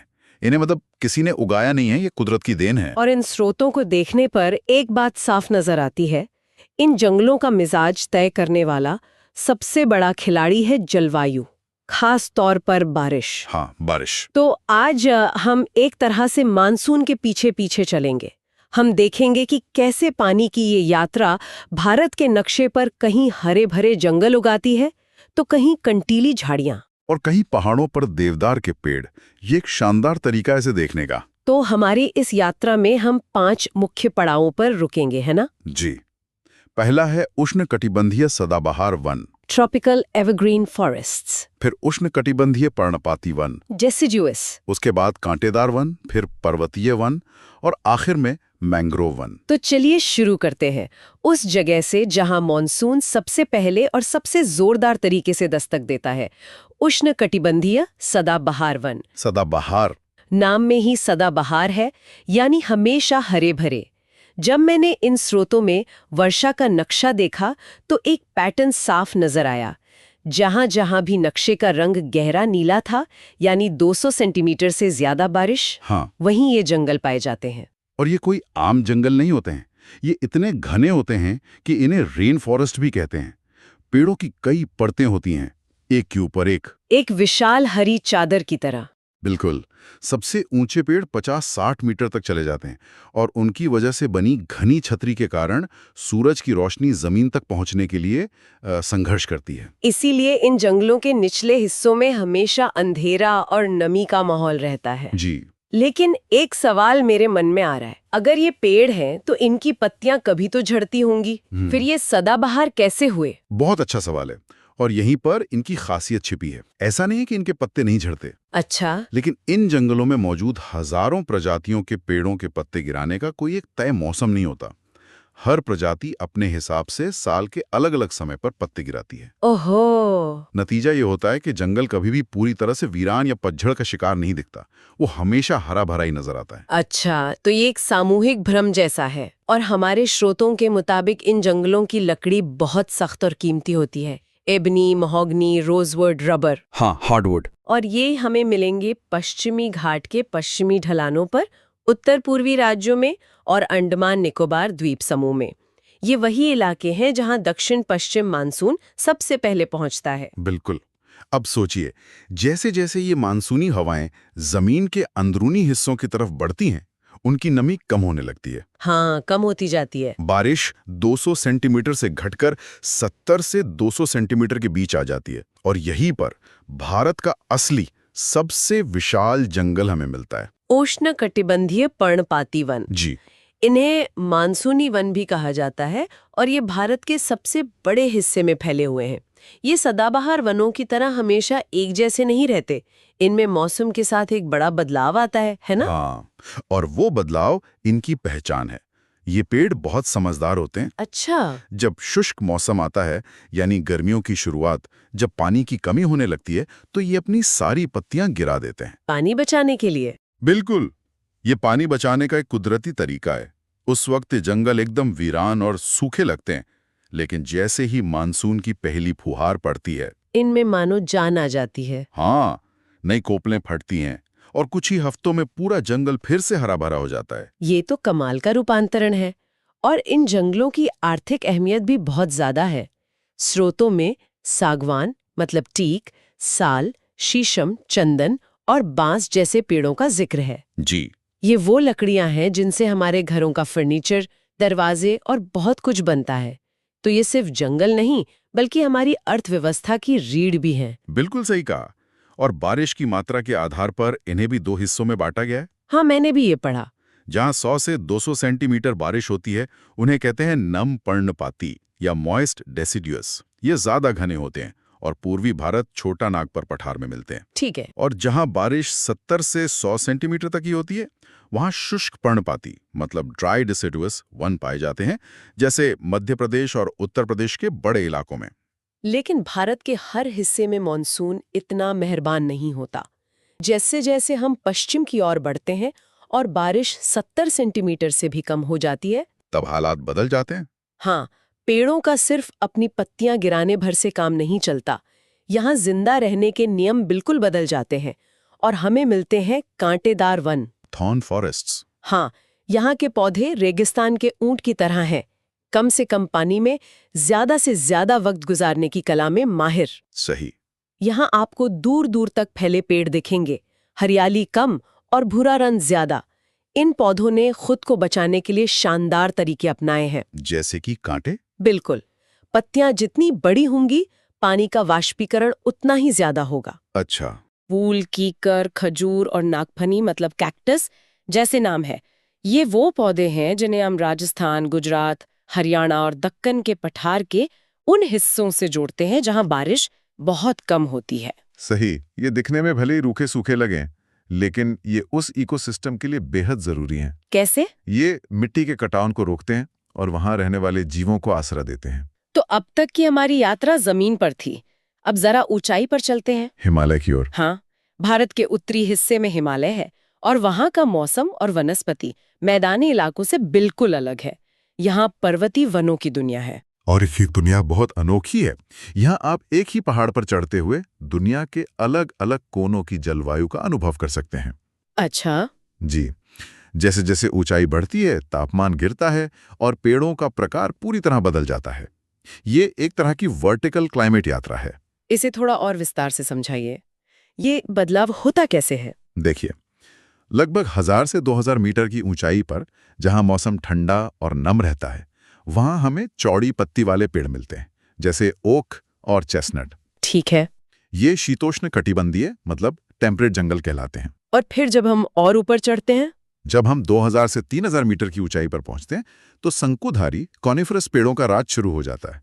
चीड़, देवदार, सिल्वर फर। पाइन। हाँ, पाइन। इन पेड़ों को देखिए, इनकी पत्तियां सुई की तरह नुकीली होती हैं। इसके पीछे एक बहुत बड़ा कारण है। एक मिनट, मुझे यहाँ स्रोतों में एक विरोधाभास दिख रहा है। बताइए। एक स्रोत कहता है कि देवदार 3000 मीटर तक मिलते हैं, दूसरा कहता है 3500 मीटर तक। क्या इसका मतलब ये है कि ये कोई सख्त रेखा नहीं है और ये इस बात पर निर्भर करता है कि हम हिमालय के किस हिस्से में हैं? बेहतरीन पॉइंट पकड़ा आपने। ये कोई लकीर नहीं है। पूर्वी हिमालय में ज्यादा नमी और बारिश होती है, इसलिए वहां पेड़ ज्यादा ऊंचाई तक उग पाते हैं, जबकि पश्चिमी हिमालय ज्यादा शुष्क हैं। अच्छा। ये छोटी छोटी बातें ही भूगोल को दिलचस्प बनाती हैं। और हाँ, उन सुई जैसी पत्तियों की बात, वो सिर्फ बर्फ गिराने के लिए नहीं है। तो फिर? उनका सतह क्षेत्र, सरफेस एरिया कम होता है, जिससे बर्फीली तेज हवाओं में ये अपनी नमी नहीं खोते। ये एक शानदार सर्वाइवल मैकेनिज्म है। ये तो सच में कमाल है। और 3000 मीटर के भी ऊपर? वहां पेड़ बौने होने लगते हैं और धीरे धीरे पेड़ पूरी तरह से गायब हो जाते हैं। 3600 मीटर से ऊपर हमें मिलती है अल्पाइन वनस्पति। अल्पाइन फूल। ये सिर्फ गर्मियों के कुछ महीनों के लिए ही दिखते हैं, बाकी समय ये सब बर्फ की चादर के नीचे दबा रहता है। और उसके ऊपर सिर्फ चट्टानें और बर्फ। बस। तो हमारी पानी की यात्रा जमीन और पहाड़ों से गुजर चुकी है। अब इसका आखिरी पड़ाव वहां है जहां भारत की बड़ी बड़ी नदियां समुद्र से मिलती हैं। डेल्टा क्षेत्र। हाँ, यानी डेल्टा क्षेत्र। यहाँ हमें मिलते हैं मैंग्रोव वन। और ये जंगल किसी अजूबे से कम नहीं है। ये ऐसी जगह पर उगते हैं जहां कोई और पेड़ उगने की हिम्मत नहीं कर सकता। खारा पानी और दलदली कीचड़ वाली मिट्टी, जिसमें ऑक्सीजन ना के बराबर होती है। बिल्कुल। तो फिर ये जिंदा कैसे रहते हैं, खासकर सांस कैसे लेते हैं? प्रकृति का इंजीनियरिंग देखिए। इन पेड़ों ने अपनी जड़ों को जमीन से बाहर ऊपर की तरफ उगाना सीख लिया है। जमीन से बाहर? हाँ, ये खूंटे जैसी जड़ें, जिन्हें न्यूमेटोफोर्स या श्वास जड़ें कहते हैं, सीधे हवा से ऑक्सीजन लेती हैं।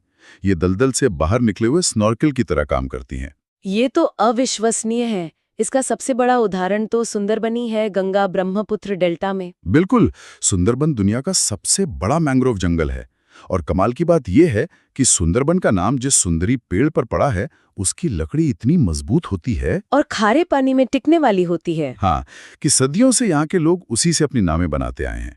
ये जंगल सिर्फ एक जंगल नहीं, बल्कि एक पूरी अर्थव्यवस्था और संस्कृति का आधार है। और रॉयल बंगाल टाइगर का आखिरी गढ़ भी? वो तो है ही।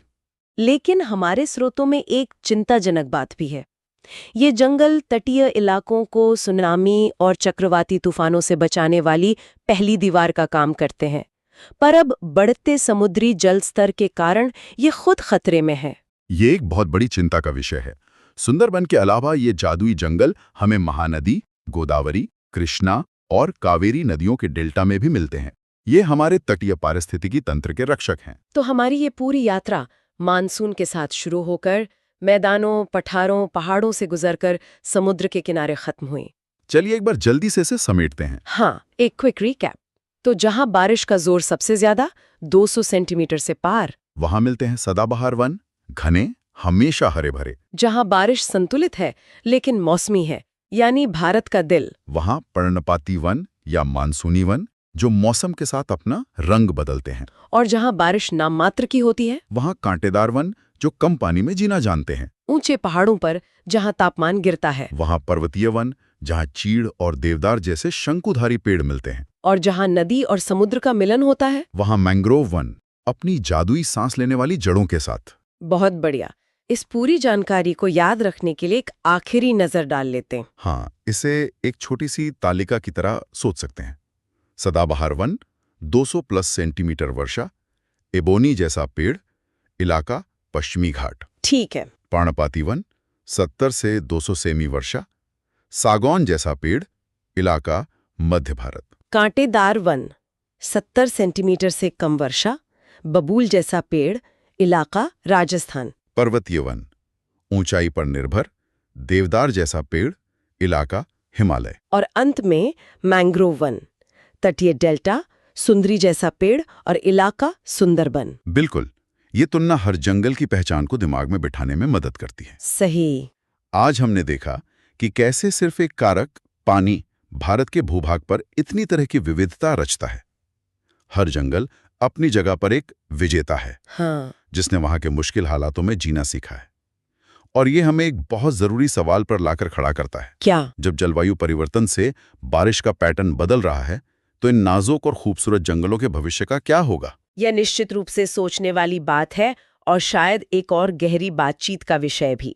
आज के लिए बस इतना ही। जी, जय हिंद, जय भारत। जय हिंद दोस्तों, द डीप डाइव में आपका स्वागत है। जय हिंद। आज हम बात करने वाले हैं एक ऐसे विषय की जो सच में हम सबकी जिंदगी से, हमारी थाली से जुड़ा है। बिल्कुल, हम बात कर रहे हैं भारतीय कृषि की, जो ऊपर से देखने में शायद बहुत सीधी साधी लगे, लेकिन इसकी परतें जब खुलती हैं तो पता चलता है कि ये कितनी गहरी और दिलचस्प है। हाँ, और कैसे हर चीज एक दूसरे से जुड़ी हुई है। तो आज की हमारी पड़ताल का रास्ता कुछ ऐसा रहेगा। सबसे पहले हम भारत के कृषि कैलेंडर को समझेंगे। वो 3 मौसम जो सब कुछ तय करते हैं, खरीफ, रबी और एक और है जायद। हाँ, जायद।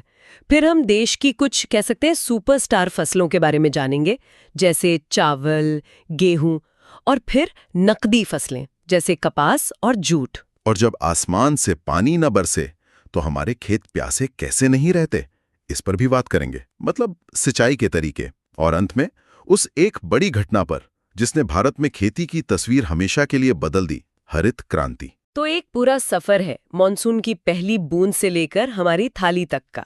चलिए तो फिर शुरू करते हैं बिल्कुल बेसिक सवाल से। जब हम कहते हैं कृषि, हाँ? तो इसका मतलब क्या सिर्फ खेत में हल चलाना और फसल उगाना है? ये एक बहुत अच्छा शुरुआती सवाल है।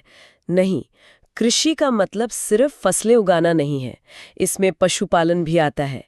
लेकिन अगर हम भारतीय कृषि की आत्मा की बात करें तो वो एक ही शब्द में बसती है, मॉनसून। हाँ, ये तो हम हर साल खबरों में सुनते ही हैं। पूरा देश मॉनसून पर नजर गड़ाए रहता है। बिल्कुल, हमारा पूरा कृषि चक्र मॉनसून के आने और जाने से बंधा हुआ है, और यहीं से हमारा पहला मौसम शुरू होता है, खरीफ। खरीफ, तो ये मॉनसून वाला मौसम है। एकदम, खरीफ यानी मॉनसून की फसल।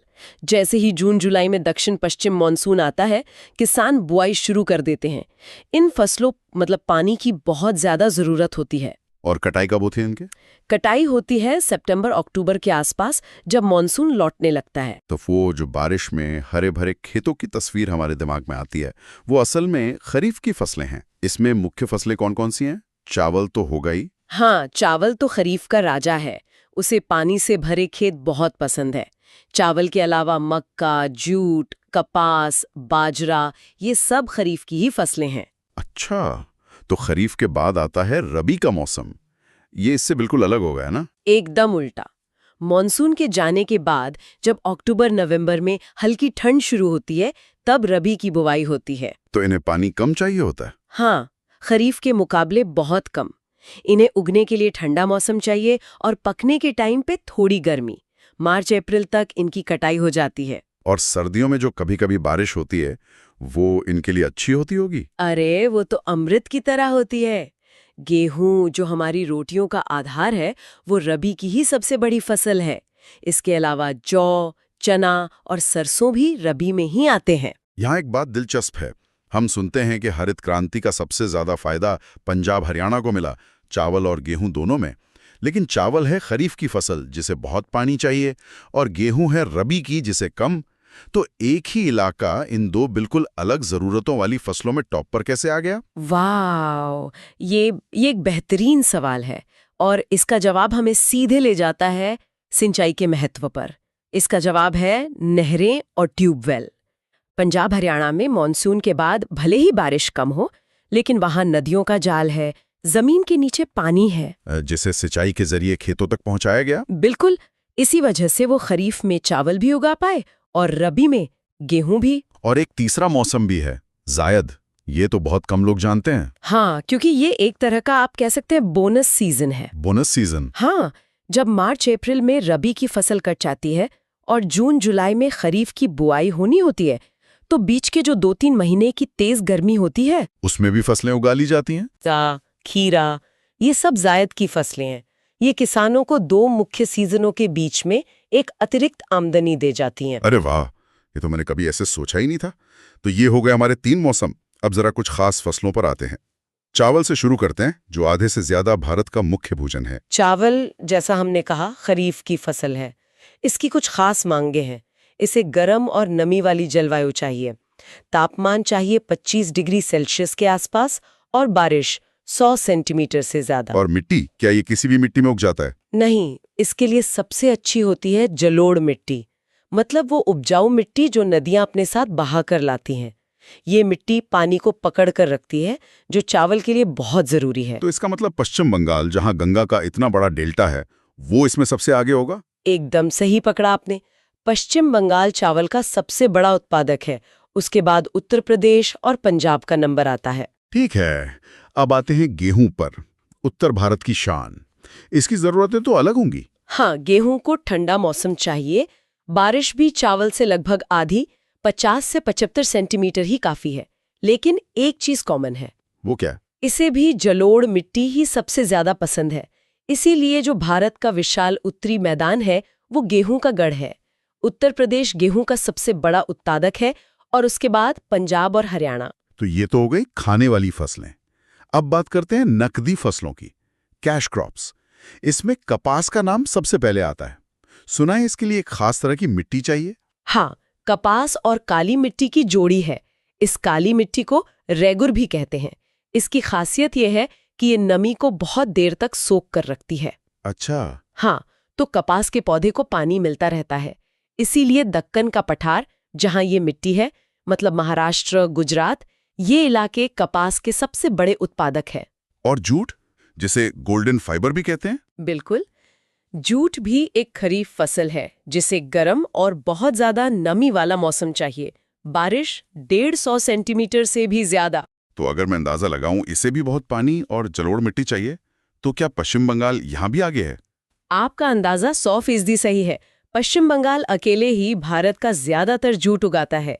हुगली नदी के किनारे का पूरा इलाका जूट की खेती और मिलों के लिए मशहूर है। वाह। अच्छा, अब 2 और दिलचस्प फसलों की बात करते हैं, चाय और कॉफी। इनकी खेती तो बहुत ही खास जगहों पर होती है। ऐसा क्यों? क्योंकि इनके नखरे बहुत हैं। चाय को देखिए, उसे ठंडी नमी वाली जलवायु चाहिए, बारिश साल भर होती रहे। लेकिन एक बड़ी शर्त है। क्या शर्त है? उसकी जड़ों में पानी एक पल के लिए भी रुकना नहीं चाहिए। इसीलिए चाय हमेशा पहाड़ी ढलानों पर उगाई जाती है, ताकि पानी तुरंत बह जाए। असम, दार्जिलिंग, नीलगिरी, ये सब पहाड़ी इलाके हैं। तो हर सुबह की चाय में हम असल में उन पहाड़ियों का भूगोल पी रहे होते हैं। और कॉफी का क्या? कॉफी को गर्म और नमी वाला मौसम चाहिए और एक खास तरह की लेटेराइट मिट्टी। भारत में कर्नाटक इसका सबसे बड़ा उत्पादक है। तो हमने देखा कि अलग अलग फसलों की अपनी अपनी जरूरतें हैं, लेकिन इन सब में एक चीज कॉमन है, पानी। मॉनसून तो है, लेकिन वो हमेशा भरोसेमंद नहीं होता। तो फिर खेतों तक पानी पहुंचता कैसे है? यही वो सवाल है जहां से भारतीय कृषि की असली कहानी शुरू होती है, और जवाब है सिंचाई। भारत में आज सिंचाई का जो सबसे बड़ा जरिया है वो है कुएं और नलकूप यानी ट्यूबवेल। ट्यूबवेल, खासकर उत्तरी मैदानों में। हाँ, उत्तर प्रदेश, पंजाब, हरियाणा, यहाँ जमीन के नीचे पानी आसानी से मिल जाता है। तो ट्यूबवेल ने यहाँ खेती की तस्वीर ही बदल दी है। और नहरें भी तो हैं। बिल्कुल, जहाँ बड़ी नदियां हैं वहाँ बांध बनाकर नहरों का जाल बिछाया गया है। लेकिन अगर आप दक्षिण भारत में जाएं, प्रायद्वीपीय भारत में, तो वहाँ जमीन पथरीली है। तो वहाँ कुएं खोदना मुश्किल होता होगा। हाँ, तो वहाँ हजारों सालों से तालाब सिंचाई का मुख्य जरिया रहे हैं। बारिश के पानी को बड़े बड़े तालाबों में इकट्ठा कर लिया जाता है। ये कमाल है कि कैसे हर इलाके ने अपने भूगोल के हिसाब से समाधान निकाला है। और इसी पानी और नई तकनीक के संगम से एक क्रांति हुई, हरित क्रांति। उस दौर में ऐसा क्या हुआ था जिसने सब कुछ बदल दिया? इसे समझने के लिए हमें 1960 के दशक में जाना होगा। तब भारत अपनी बढ़ती आबादी का पेट भरने के लिए विदेशों से अनाज मंगाने पर मजबूर था। हाँ, मैंने पढ़ा है, अमेरिका से लाल गेहूं आता था। सही। तो देश पर भुखमरी का खतरा था।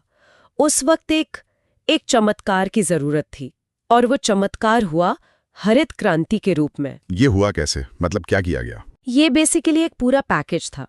इसका सबसे बड़ा हथियार के उच्च उपज वाले बीज, मतलब HVV सीड्स। ये ऐसे बीज थे जो सामान्य बीजों से कई गुना ज्यादा पैदावार देते थे। अच्छा। लेकिन इन बीजों की भूख भी ज्यादा थी। इन्हें ज्यादा पानी चाहिए था, ज्यादा रासायनिक खाद यानी फर्टिलाइजर चाहिए थे, और साथ में ट्रैक्टर जैसी मशीनें भी। तो सिंचाई बढ़ी, खाद की फैक्ट्रियां लगी, मशीनें आईं। इस पूरे पैकेज को ही हरित क्रांति कहा गया। और भारत में इस क्रांति के जनक कौन माने जाते हैं? महान वैज्ञानिक MS स्वामीनाथन। उनके नेतृत्व में ही ये सब हुआ। और जैसा आपने पहले कहा, इसका सबसे ज्यादा फायदा पंजाब, हरियाणा और पश्चिमी उत्तर प्रदेश को मिला, क्योंकि वहाँ सिंचाई की सुविधा पहले से मौजूद थी। एकदम। कुछ ही सालों में भारत अनाज की कमी वाले देश से एक अनाज सरप्लस देश बन गया। ये एक बहुत बड़ी उपलब्धि थी। वाकई आज की बातचीत से पूरी तस्वीर साफ हो गई।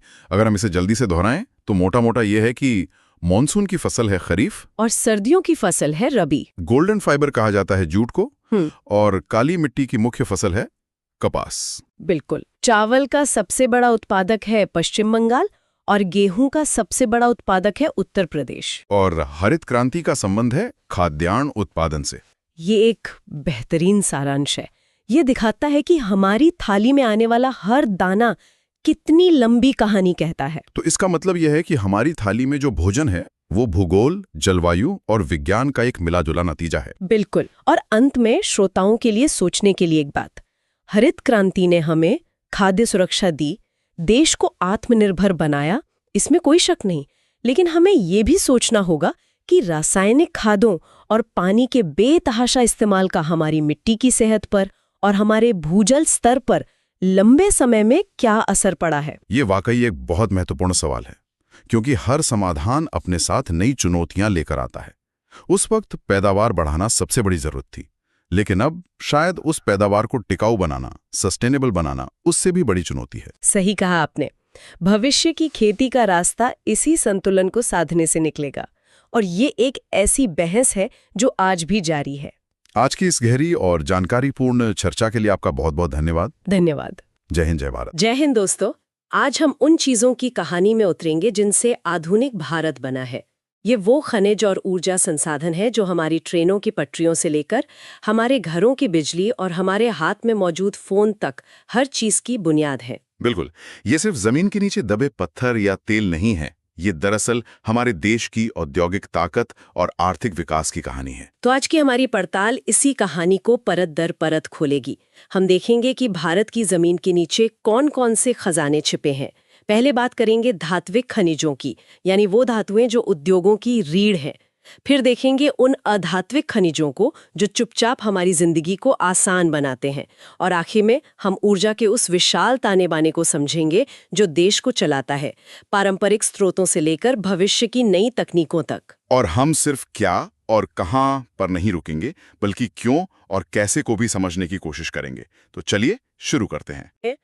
जब भी हम किसी देश के औद्योगिक विकास की बात करते हैं तो एक धातु का नाम सबसे पहले आता है, लोहा। स्टील की शक्ल में ये हर जगह है।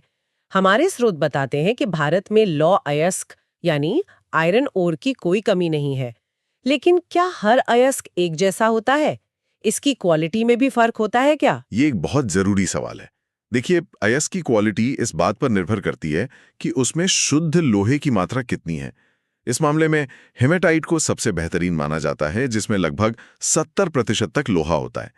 इसके बाद मैग्नेटाइट आता है। अच्छा, और खुशकिस्मती से भारत में मिलने वाला ज्यादातर लौह अयस्क इन्हीं दो अच्छी क्वालिटी का है। यही वजह है कि हम स्टील उत्पादन में काफी हद तक आत्मनिर्भर हैं और इसका बड़ा हिस्सा निर्यात भी करते हैं। और ये बेहतरीन क्वालिटी का लोहा मिलता कहाँ है? मैंने कुछ बेल्ट्स या पट्टियों के बारे में पढ़ा है, जैसे ओडिशा झारखंड बेल्ट। ये कोई खास इलाके हैं क्या? हाँ, ये सिर्फ नाम नहीं है, ये भारत के खनिज के असली पावर हाउस हैं। ओडिशा झारखंड बेल्ट या फिर छत्तीसगढ़ का दुर्ग बस्तर चंद्रपुर बेल्ट, ये वो इलाके हैं जहां देश का ज्यादातर लौह अयस्क केंद्रित है। और आप देखेंगे कि भारत के सबसे बड़े स्टील प्लांट जैसे राउरकेला, भिलाई, बोकारो, वो सब इन्हीं बेल्ट्स के आसपास ही बने हैं। यानी जहाँ कच्चा माल वहीं कारखाना, ये तो समझ आता है। और इन सब में ओडिशा का नाम बार बार सबसे ऊपर आता है, ऐसा क्यों है? ओडिशा का नाम आपको आज कई बार सुनाई देगा। लौह अयस्क, मैंगनीज, बॉक्साइट, इन सब में वो आगे है। ये कोई इत्तेफाक नहीं है। ओडिशा का ज्यादातर हिस्सा छोटा नागपुर पठार पर आता है, जो भारत की सबसे पुरानी और खनिज संपन्न चट्टानों में से एक है। अच्छा, इसे भारत का खनिज हृदय भी कहते हैं। एक ही राज्य में इतने सारे संसाधनों का होना उसे आर्थिक रूप से बहुत शक्तिशाली बनाता है, लेकिन साथ ही खनन से जुड़ी पर्यावरणीय और सामाजिक चुनौतियां भी खड़ी करता है। ये एक बहुत ही दिलचस्प पहलू है। अच्छा, स्टील बनाने के लिए सिर्फ लोहा ही काफी है या इसमें और भी कुछ मिलाया जाता है उसे मजबूती देने के लिए? बिल्कुल मिलाया जाता है, और यहीं पर मैंगनीज का किरदार सामने आता है। ये स्टील के लिए एक तरह का सुपरफूड है। सुपरफूड? हाँ, 1 टन स्टील बनाने के लिए लगभग 10 किलो मैंगनीज की जरूरत होती है। ये उसे सख्ती और मजबूती देता है। बिना मैंगनीज के स्टील उतना टिकाऊ नहीं होगा। 10 किलो प्रति टन सुनने में तो कम लगता है, लेकिन जब हम लाखों टन स्टील उत्पादन की बात करते हैं तो ये बहुत बड़ी मात्रा हो जाती है। और मैं अंदाजा लगा सकती हूँ कि मैंगनीज उत्पादन में भी ओडिशा ही आगे होगा। आपका अंदाजा बिल्कुल सही है। जहां लोहा वहां स्टील, और जहां स्टील वहां मैंगनीज की जरूरत। इसीलिए ओडिशा यहां भी नंबर 1 पर है। ये दिखाता है कि प्रकृति में संसाधन अक्सर एक दूसरे के पूरक के तौर पर पाए जाते हैं। तो ये तो हुई भारी भरकम उद्योगों की बात, जहां लोहा और स्टील का राज है। लेकिन आज की दुनिया में सिर्फ मजबूती ही नहीं, हल्कापन भी बहुत जरूरी है। हवाई जहाज से लेकर हमारे फोन तक, यहाँ कहानी लोहे की नहीं, किसी और धातु की है। और वो धातु है एल्यूमिनियम, जो हमें बॉक्साइट नाम के अयस्क से मिलता है। एल्यूमिनियम की खासियत यही है कि ये लोहे की तरह मजबूत है, लेकिन वजन में बहुत हल्का, और इसमें जंग भी नहीं लगता। सही बात है। इसीलिए एविएशन इंडस्ट्री से लेकर पैकेजिंग और हमारे किचन के बर्तनों तक ये हर जगह छाया हुआ है। और एक बार फिर बॉक्साइट के सबसे बड़े उत्पादक के तौर पर ओडिशा का ही नाम आता है। ये राज्य तो सच में खनिजों का खजाना है। बिल्कुल, बॉक्साइट के मामले में भी ओडिशा की बादशाहत कायम है। उसके बाद गुजरात और झारखंड का नंबर आता है। अच्छा, एक और धातु है जो हमारे आधुनिक जीवन के लिए बहुत जरूरी है, खासकर बिजली और इलेक्ट्रॉनिक्स के लिए, तांबा यानी कॉपर। इसके बारे में हमारे स्रोत क्या बताते हैं? तांबा बिजली का बेहतरीन सुचालक है। हमारे घरों की वायरिंग से लेकर हर इलेक्ट्रॉनिक गैजेट के सर्किट बोर्ड तक तांबे के बिना काम नहीं चल सकता। भारत में इसके 2 मुख्य केंद्र हैं, राजस्थान में खेतरी और झारखंड में सिंहभूम। खेतरी का नाम तो मैंने इतिहास की किताबों में भी पढ़ा है। ये कोई बहुत पुरानी खदान है क्या? बहुत पुरानी। खेतरी की खदानों का इतिहास सिंधु घाटी सभ्यता से जुड़ता है। हजारों साल से वहां से तांबा निकाला जा रहा है। ये दिखाता है कि भारत में धातु कर्म और खनन की परंपरा कितनी गहरी और प्राचीन है। वाह, ये तो कमाल की बात है। तो धात्विक खनिजों से तो ये तो साफ है कि देश के पास उद्योगों के लिए एक मजबूत आधार है। लेकिन धातुओं के अलावा भी तो बहुत कुछ जमीन से निकलता है। हाँ, और ये बहुत कुछ भी उतना ही जरूरी है। ये हैं अधात्विक खनिज। इनमें धातु नहीं होती, लेकिन इनके गुण इन्हें बेशकीमती बनाते हैं। इसका सबसे अच्छा उदाहरण है अभ्रक यानी माइका। अभ्रक, इसका नाम मैंने सुना है। ये बिजली के उपकरणों में इस्तेमाल होता है ना? पर ऐसा क्यों? इसमें ऐसा क्या खास है? अभ्रक एक प्राकृतिक इंसुलेटर है। मतलब ये गर्मी और बिजली को अपने अंदर से गुजरने नहीं देता। इसकी इसी खासियत की वजह से इसे इलेक्ट्रॉनिक्स उद्योग में बहुत इस्तेमाल किया जाता है। अच्छा। ये सुनिश्चित करता है कि करंट लीक ना हो और हमारे उपकरण सुरक्षित रहें। एक समय था जब भारत दुनिया में अभ्रक का सबसे बड़ा उत्पादक था और झारखंड का कोडरमा इलाका अभ्रक की राजधानी कहलाता था। ये तो बहुत दिलचस्प है। अब एक और चीज की बात करते हैं जिसके बिना आज के शहरों की कल्पना भी नहीं की जा सकती, सीमेंट। हाँ। और सीमेंट का मुख्य कच्चा माल भी तो जमीन से ही आता है। बिल्कुल, वो है चूना पत्थर यानी लाइमस्टोन। ये सीमेंट उद्योग की रीढ़ है। बिना चूना पत्थर के सीमेंट नहीं बन सकता और बिना सीमेंट के घर, सड़कें, पुल, बांध कुछ भी नहीं बन सकता। ये सीधे सीधे देश के बुनियादी ढांचे के विकास से जुड़ा है। और इसमें कौन सा राज्य सबसे आगे है? इसमें मध्य प्रदेश सबसे बड़ा उत्पादक है।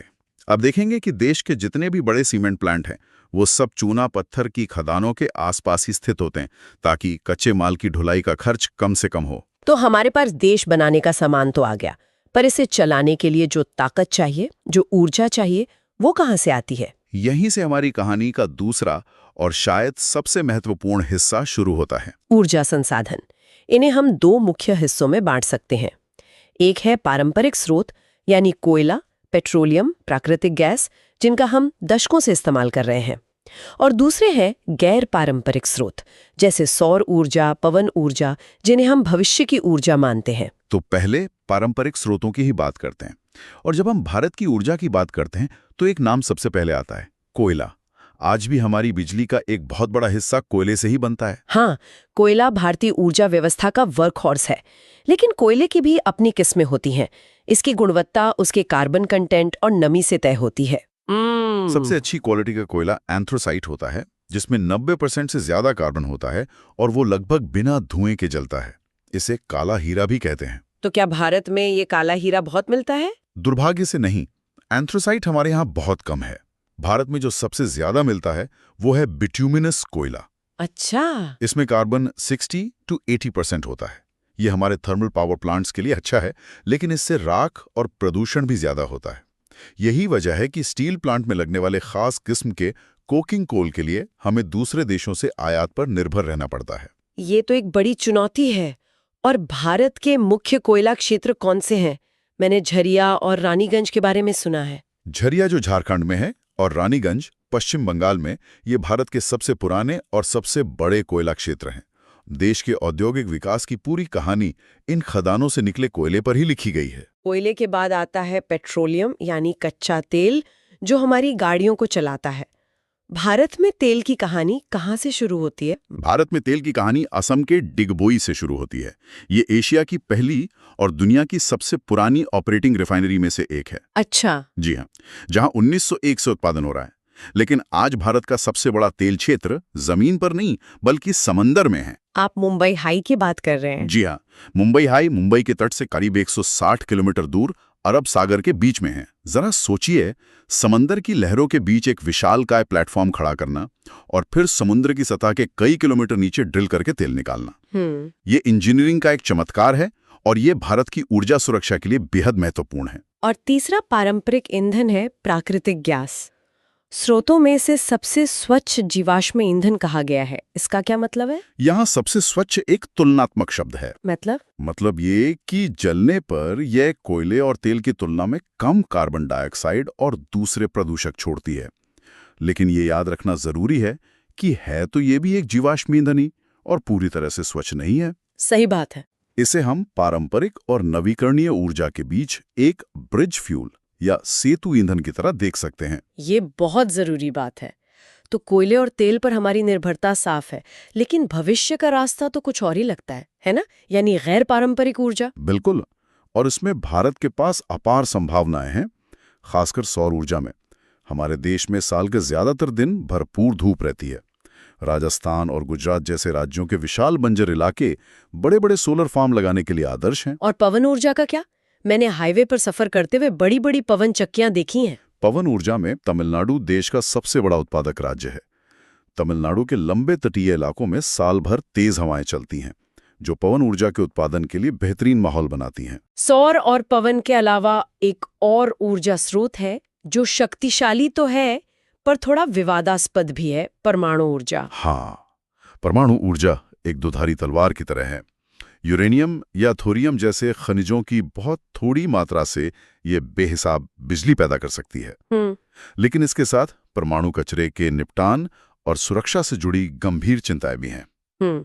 भारत ने इस तकनीक में काफी निवेश किया है और तारापुर महाराष्ट्र, कल्पक्कम तमिलनाडु और नरोरा यूपी में हमारे प्रमुख परमाणु ऊर्जा संयंत्र हैं। तो हमने खनिजों से लेकर ऊर्जा तक एक लंबा सफर तय किया है। बिल्कुल। आज के इस पूरी बातचीत को अगर समेटना हो तो मुख्य बातें क्या निकल कर आती हैं? मेरे हिसाब से 3 बड़ी बातें हैं। पहली, भारत का एक बड़ा हिस्सा, खासकर छोटा नागपुर पठार वाला इलाका, जिसमें ओडिशा, झारखंड, छत्तीसगढ़ आते हैं, खनिजों का एक ऐसा खजाना है जो देश के औद्योगिक विकास की नींव है। बिल्कुल। दूसरी बात, हर खनिज किसी न किसी बड़े उद्योग से सीधे जुड़ा है। लोहा और मैंगनीज स्टील से, बॉक्साइट एल्यूमिनियम से और चूना पत्थर सीमेंट से। सही। और तीसरी और सबसे अहम बात ऊर्जा के क्षेत्र में है। हम आज भी अपनी जरूरतों के लिए कोयले जैसे पारंपरिक स्रोतों पर बहुत ज्यादा निर्भर हैं, लेकिन भविष्य का रास्ता साफ तौर पर सौर और पवन ऊर्जा जैसे गैर पारंपरिक स्रोतों की तरफ जा रहा है। ये बदलाव ही आने वाले दशकों में भारत की सबसे बड़ी कहानी होगी। तो ये थी भारत के खनिज और ऊर्जा संसाधनों की हमारी पड़ताल। ये साफ है कि ये सिर्फ जमीन के नीचे दबी चीजें नहीं हैं, बल्कि ये हमारे देश की अर्थव्यवस्था, हमारे विकास और हमारे भविष्य की दिशा तय करते हैं। बिल्कुल सही। और आज की चर्चा के बाद एक सवाल सोचना बहुत जरूरी हो जाता है। जैसे जैसे भारत विकास की राह पर तेजी से आगे बढ़ रहा है और उसकी ऊर्जा की भूख लगातार बढ़ रही है, तो वो इस बढ़ती जरूरत को पूरा करने और अपने पर्यावरण की रक्षा करने के बीच सही संतुलन कैसे बना पाएगा? क्या सिर्फ सौर और पवन ऊर्जा पर दांव लगाना काफी होगा, या हमें परमाणु ऊर्जा जैसे विकल्पों को भी खुले दिमाग से देखना होगा? इसका जवाब आसान नहीं है। ये वाकई एक बड़ा और महत्वपूर्ण सवाल है जिस पर हम सभी को सोचने की जरूरत है।